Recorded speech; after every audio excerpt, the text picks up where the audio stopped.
이게 동아일보가 사진으로 찍었어요. 맞아요. 대통령이 관저 앞에서 그러니까. 산책을 하는 모습. 저희가 장면을 잠깐 보면서 얘기를 하면 산책을 하면서 뭐 옆에 사람과 얘기도 하고 그 누구 경호처 사람인 것 같아요. 한 명이었는데 뭐 지시하는지 대화하는지 애매한 그런 부분들도 좀 나왔고요. 그 다음에 혼자 살짝 보는 손을 올리고 지금 보시는 장면 이제 산책하는 장면입니다. 네. 딱 맞고요. 네, 지금 한 명 옆에 같이 얘기를 하고 있고, 네, 이건 뭐 화면이 약간 카메라가 멀어도 대통령인지 또렷이 알 수 있는 사진이죠. 장면 영상이고 지금 요 장면이에요. 그다음에 이것도 동아일보가 찍은 사진인데 손에 이제 뭐 담배를 태우시는 건가요? 손이 담배는 안 하잖아요. 안 하지 않나요, 담배는? 예. 근데 뭐 이를 쑤시는지 뭐 코는 파는 거는 안 같고. 근데 제가 봐서는 식사하시고 이제 좀 산책이나 하고 어떻게 자아들 나를 방어하고 있나 좀 둘러보자라는 식 같은데 많이 불안한 것 같아요. 그러니까 이제 가야지. 예, 경호처에서의 동요도 있고 최근에 전 그러니까 박종준 경호처장도 나가고 뭐 여러 가지 상황들을 봤을 땐 내가 버틸 수 있는 마지노선까지 온 것 같다.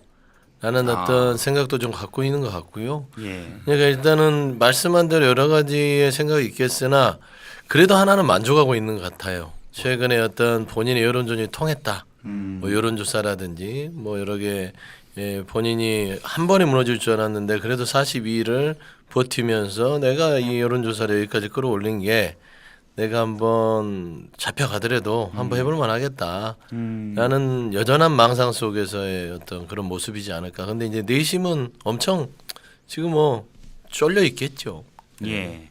사실 뭐 그런 생각할 수도 있어요. 혼자 쭉 보면서 인생 짧고 굵다 그런 생각할 때 굵지 않아야 될 때 지금 굵게 해서 이 문제가 모든 게 생기지 않았나라는 생각이 듭니다.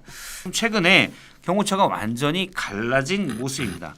강경 수뇌부 여기에는 김성훈 경호처 차장 지금은 처장 직무대행을 하고 있는 이 차장과 그다음에 이광우 경호본부장 또 김신 가족부장 등 일부의 강경 수뇌부가 있고 대다수의 간부와 그다음에 밑에 직원들은 온건파다.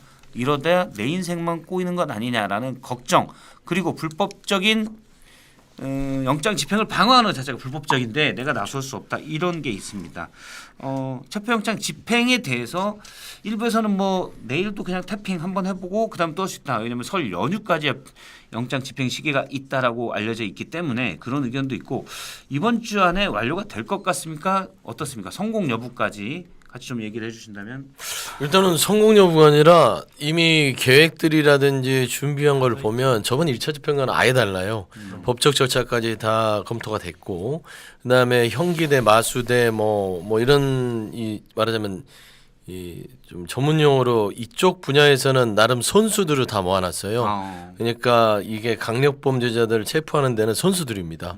주저함이 없는 선수들을 다 해놨기 때문에 이들이 1,000명이 들어가는 게 그냥 우리가 그냥 뭐 저기 경찰 경비 뭐 이렇게 해서 이분들이 그 옆에 몽둥이 차고 간다고 생각하면 안 되고 이분들은 거의 뭐 조폭 같은 형사예요. 그렇기 때문에 경호처 제압하는 것은 노련하게 다 할 수 있는 사안이라서 오래 걸리지 않을 것 같고요. 이제 만에 하나 이제 그 총기 발표라든지 무기 사용들이 일어나지 않을 거라고 저는 보여요. 예. 해봤자 뭐 그 가능성 있는 사람이 한 3, 4인 손으로 꼽을 수는 있으나 뭐 과잉 충성 때문에 나머지 경호처의 지금 동향을 보면 대부분 실제 인력들이 30대 40대라고 그러더라고요. 경호관들이 그 친구들이 거의 MZ급인데 지금 이 상황에 대해서 도저히 납득을 못 하고 있다고 하더라고요. 뭐 어떤 구구 유튜브 쪽에서는 뭐 가족들이 끝까지 대통령을 지켜라 뭐 한다고 뭐 이런 얘기들 하는데 그런 사람 거의 없답니다. 제가 아주 그 실질적으로 거기서 한 20몇 년 이상 근무했던 경호처 현재 직원한테 간부한테 확인해 본 바로는 엄청나게 지금 동요가 심하다. 그래도 심리적으로 이미 무너진 것 같아요. 그러니까 자꾸 경호처 내부에서 회의하고 대통령의 지시 사항들이 거의 실시간으로 외부로 유출되잖아요.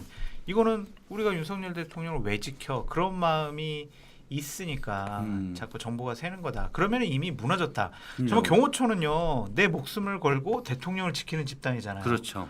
근데 그 정보가 나간다는 것은 나 그럴 생각이 없어라는 거잖아요. 그래서 이미 무너졌다. 그래서 2박 3일 걸리지 않을 수도 있을 것 같고 예. 우리가 수요일이나 목요일 날 영장 집행할 거라고 예상을 했던 이유는 김성훈 차장이나 이광우 본부장 이 사람들의 체포영장이 같이 발부되면 이 사람들부터 잡아가지고 경호처를 와해시키겠다. 예. 그래서 체포영장이 나오는 시점을 수요일이나 목요일로 우리가 보고 있었으니까 이때라고 생각을 계속 하고 있었잖아요. 그렇게 되면은 솔직히 이 두 강경파들이 없어지게 되면 경호관들이 뭐 김신 가족부장 얘기 듣고 움직이지는 않을 것 같고 또 많은 분들이 경호 3팀장 같은 경우에는 내 밑에 있는 애들은 한 달 휴가 줄 거야. 예. 막 이런 식으로 김을 확 빼버리잖아요. 그래서 오히려 좀 큰 충돌 없이도 될 수 있지 않을까. 그렇게 좀 보여지기도 하고. 결론은 차장이에요. 차장. 차장, 김성훈. 김성훈. 그러니까 맨 마지막 순간을 저는 생각하는 거예요. 맨 마지막 순간에 이 사람이 어디 있을 거냐. 대통령과 가장 가까운 위치에 누가 있을 거냐. 예. 그 사람이 있지 않겠어요? 그렇죠. 이 사람이 어떻게 할 김성훈과 거냐. 이광우. 자 예를 들어서 경찰에서 와서 이렇게 해서 가셔야 되겠습니다 했을 때 예. 경호차장이 옆에 있는데 뭐라고 할 거냔 말이죠. 어떤 행동을 할 거냐. 정말 상상하기 싫은데 예. 마지막 순간까지 생각해 보면 어때요? 지금 뭐- 이렇게 있다가 지금까지 제가 이런 모습 보인 거는 윤석열 대통령 제 손으로 체포하는 거 도와드리려고 그런 겁니다 하면서 잡아가십시오. 진짜 엄중한 시국에 지금 개그를 하고 그러세요. 개그가 아니라 뭐 그런 일이 저는 거기서 벌어질 수도 가장 있는 위험한 거다. 상황이 나올 수도 있다고 생각하는 거예요. 그러니까 지금 말씀하신 거는 그러니까. 이전에 3차 저지선 또는 관저 안에서까지 저지선 쭉 그거는 있지만 별로 중요하지 않아. 경호관들이 예. 나 소극적으로 받겠다 이렇게 툭 밀치면 어이쿠 그렇죠. 이렇게 해서 국회에서 보여준 보여주는데 모습 같은 거, 그렇죠. 개헌군 그런 수준일 텐데 그러면 뭐 집 일부 앞에서 저항은 하겠죠. 한 10명 정도가 거기에 김성훈 차장 등 10명 정도 핵심이 정말 무기 들고 못 데리고 간다라고 할 때 지금 요 장면이신 거죠? 그 전에 이제 또 있을 수 있죠. 대통령 어디인지 몰라. 몰라. 그럼 수색을 해야 되잖아요. 그쵸. 그 과정에서 여러 일들이 벌어질 거 아니에요. 비극이네. 정말 비극이다 이게. 근데 이게 이제 경찰 쪽이나 공수처에서도 그런 것들을 계산하에 지금 김성훈 차장에 대해서 체포영장을 지금 해놨잖아요. 그러니까 이제 참 이게 재밌는 함수관계가 되는 거예요. 대통령에 대해서는 경호를 주장하면서 억지 주장으로 막아설 수는 있으나 본인에 대한 체포영장 집행은 못 막아요. 대통령 경호법상에 경호관 직권남용죄라는 게 있어요. 네. 경호관은 자기를 위해서 특히 만약 예를 들어서 경호처의 수뇌부가 지금 김성훈이에요. 근데 우리 수뇌부를 체포 못하게 한다고 경호원들이나 경호관들은 막을 수 없어요. 그건 직권남용이에요. 경호처는 무조건 대통령에 대한 신변과 위협에 대해서만 움직이게 돼 있지 본인들의 상사나 누구를 위해서 움직이면 이거는 공무집행보다 훨씬 더 큰 죄입니다. 경호관의 직권남용죄라고 해서 그러면 이 부분도 걸려 있기 때문에 예를 들어 말씀한 대로 한 명이 남을 수 있지. 김성훈 차장만 윤석열 대통령 옆에 있는데 그 자체도 체포영장이 발부된 상태에서 체포 대상이에요. 그렇기 때문에 여기서 총을 빼는 순간 이건 대통령을 지키려는 게 아니라 말하자면 본인의 체포에 대해서 저항하는 어떤 아주 극악무도한 상황까지 본인이 갈 수 있는 상황에 처한 거예요. 그래서 김성훈은 총을 뽑을 수 없을 것이다. 왜냐하면 그게 대통령을 지키는 게 아니라 자기를 방어하기 위해서 공권력이 총을 그럴 수 뽑기 있네요. 때문에 네. 저는 그렇게 좀 보여요. 근데 이제 김성훈 차장이 만약 앞에 안 나와 있고 안에 들어가 있으면 찾으러 들어가야 되는 체포를 집행하러 들어가야 되는데 그거를 이제 경호처에서는 이거는 지금 대통령을 수색하러 들어가는 거 있어서 여기 경호 지정 안 된다. 뭐 이런 핑계를 대면서 막을 가능성. 그런 가능성들은 또 살짝 있긴 있어요. 있긴 있죠. 근데 김성훈 차장이 제가 쭉 얘기를 들어보면 네. 그러니까 아주 단순 무식 의리 충성파는 좀 아닌 것 같아요. 권력에 줄을 대는 형이야. 근데 일단은 윤석열 대통령이 이제 살아야 본인도 살 수 있다고 생각하기 때문에 이렇게 하는 건데 정말 그 위급한 상황에 정말 목숨 바쳐서 막 할 거냐 그런 스타일은 좀 아닌 것 같아요. 그러니까 이거는 더 이상 못 먹겠다 싶으면 이럴 수 있지 원래 또 않을까라는 생각. 행정을 보던 그렇죠. 사람이라고 원래 하더라고요. 이제 IT 쪽이라면서요? 예. 경호 본류가 아니고. 원래 박사학위도 있고 경호처에 공채로 입사한 사람인데 물론 그래도 다 아마 저기 무술 실력은 3단 이상인가요? 돼야 될 거예요. 그런데 뭐 박사학위도 있고 나름 그 부분인데 김용현 처장 시절에 찰싹 달라붙어서 승승장구했다. 그래서 지난번에 김영현 차장이 국방부 장관을 이동할 때 내가 이제 경호처장 해야지라고 해서 뭐 여사 심기 경호도 쭉 해왔고 그런데 경호처 내부에 이 사람이 하면 절대 안 돼. 이 반발이 컸다는 거예요. 그래서 박종준 차장이 원래 하기 싫어했대요. 근데 이제 용산 사람들 이 사람들이 가서 왜냐면 이분 정도가 안 하면 못 누른다. 김성훈이 경호처장이 되니까 그걸 막으려고 그럴 거예요. 이 사람은 박종준의 이전에 경호처 차장 한 경력이 있잖아요.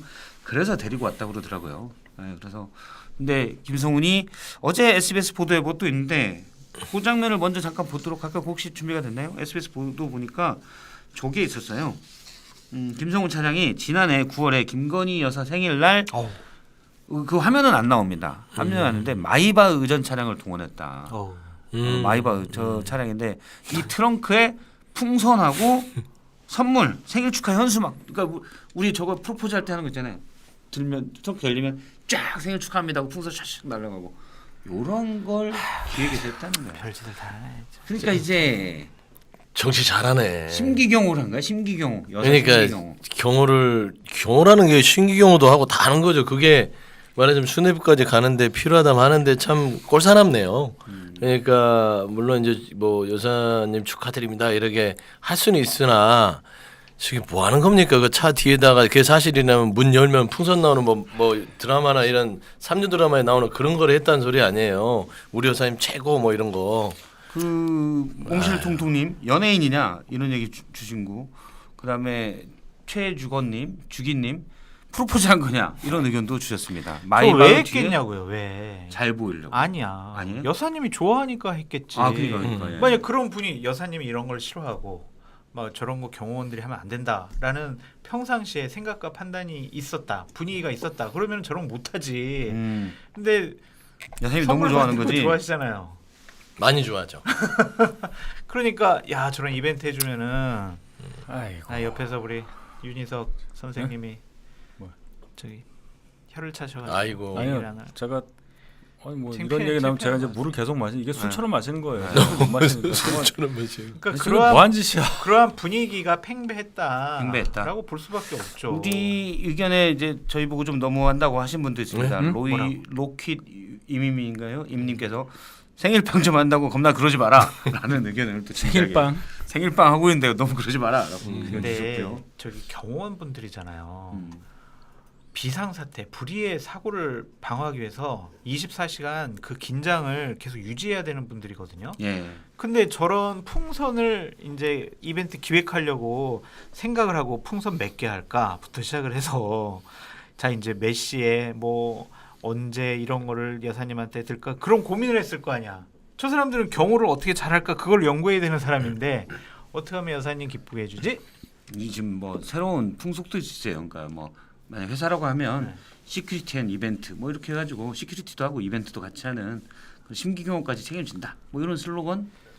근데 그건 아닌 것 같아요. 그거는 절대 있을 수 없는 얘기예요. 좀 제가 말이 있을 안 때 되는 물론 얘기예요. 10년 전이긴 하지만 그 경호분들을 이렇게 보면 행사장 같은 데 가면 그 경외감이 느껴졌어요. 경외감. 그렇지. 그 두 가지잖아요. 경외라는 건 예. 리스펙트도 하고 살짝 두렵기도 하고. 그렇죠. 약간 어렵기도 하고. 야, 저럴 수도 있구나. 어. 일단 좋았단 말이에요. 야, 저런 분들이 있구나. 그래서 뭐 믿음직하고 그리고 굉장히 그 자기 관리를 엄청나게 하는 분들이었어요.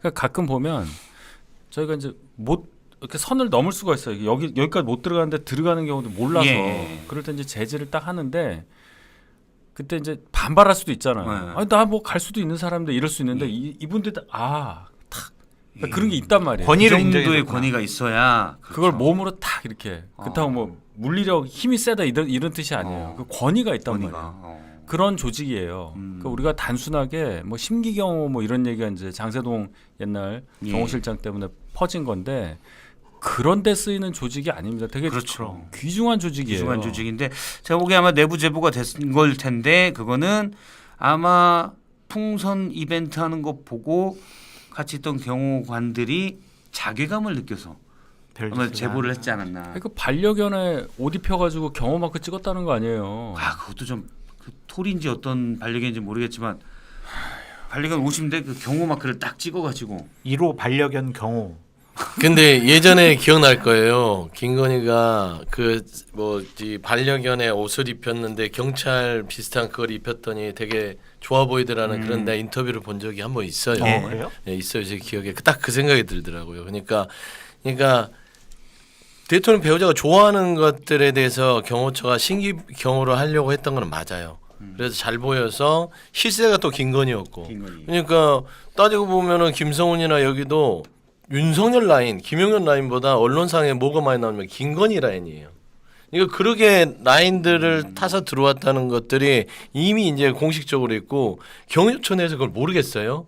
경호처도요 폐쇄적이라서 정보가 본인들끼리 돌면은 다 알죠. 그러니까 김성훈, 이광훈은 어떻게 해서 여기까지 왔고 우리한테 어떤 사람이고 그리고 우리가 경호원인지 무슨 집사냐 반려견 옷 사오냐 이벤트 하냐 노래방 기계 설치하라고 그러냐 잡일 시키냐 이건 아니지 않냐. 제가 이거는 사실 예전에 잠깐 얘기하고 얘기 안 했었는데 너무 가십성에서 얘기 안 했었는데 저도 들은 얘기가 있어요. 작년 8월에 대통령과 여사가 저도로 휴가를 갔거든요. 거제 저도로. 근데 당시에 해군 함정을 빌려가지고 대통령은 이미 술 먹고 뻗었고 술을 계속 딴 쪽에서 드시고 여사가 해군 함정을 딱 대기시켜서 자기 친구들 불러서 해군 함정에서 노래방 기계 반짝볼 요거 해서 노래 부르고 술 엄청 먹고 근데 이때 김성훈 차장이 뭐 했냐 그 배 딱 타잖아요. 그럼 거가대교를 배경으로 배가 쫙 함정 왔다 갔다 하는 거야. 저 군 쪽에서 들었는데 근데 김성훈 차장이 그때 가서 행사 기획을 전반했다는 거예요. 그러면서 앞에서 배에서 보면 불꽃놀이가 보이게 그 이제 큰 뭐 한국 한화 이런 불꽃놀이 말고 그 뭐 이제 저기 영종도 같은 데 가면 파는 거 있잖아요. 그런 거 막 좀 많이 사다가 경호처 직원들이 그렇죠. 경호처 직원들이 선상에서 볼 때 거가대교를 배경으로 그 앞에서 불꽃놀이가 이루어지니까 거기서 불꽃을 터뜨리고 있었다는 거예요. 물 좀 더 주세요. 여기 물 저기 생수 2리터짜리가 있어요. 해본 소리예요. 아 정말. 그래서 제가 이 계획을 들었는데 처음 들었네. 너무 가식거리고 그래서 그냥 안 들었었는데 이미 뭐 저 마이바이가 나왔으니까 더 나올 거예요 이제. 군까지 동원해서 해군 함정에 노래방 기계가 들어갔다는 거예요. 그러니까 친구들 불러서 술 엄청 먹고. 봐봐요. 친구들만 부른 게 아니라 지금 최근에 JTBC 기사도 있잖아요. 여기 동명거 어디 빌려주지는 않는 거기를 커바나 콘텐츠 이름으로 해서 빌릴 수 없는 대여 장소에 본인이 초대하는 외국 손님과 뭐 종교인 몇 명을 데려다가 그냥 썼다잖아요. 그리고 어디를요? 여기 동묘에 동묘. 예, 사적인데 거기는 그냥 출입 금지예요. 우리 보통 가면 눈으로만 보세요 하는 데인데 거기를 열어달라고 해서 그 다음에 탁자도 저쪽에 경복궁에 있는 어디를 지정해서 그거를 좀 갖다가 옮겨서 여기서 해주세요. 이런 식으로 국가기관이 손도 대면 안 되고 보호해야 될 거를 본인 사적으로 이용해요. 그러니까 지금 하나하나 작은 것들이라고 우리가 넘어가는 것 같아도 그게 쌓여서 지금 현재에 이르는 거예요. 그러네. 생각해 보세요. 국가 유적을 본인 커바나 콘텐츠 그것도 그 영부인 때 왜 커바나 콘텐츠야? 그렇게 해서 그냥 써요. 그리고 나서 문화재청장이 사과를 합니다. 예. 저희가 처신을 잘못하고 판단을 잘못했습니다. 이렇게. 김건희가 그렇게 하고 다녔어요. 대통령이 가장 많이 표현한 게 자유민주주의인데 자유는 일단 여사가 제일 자유로웠다. 제일 자유로웠죠. 네, 라는 생각이 좀 듭니다. 시용상 객잔 구독, 좋아요, 알림 설정, 댓글. 고맙습니다.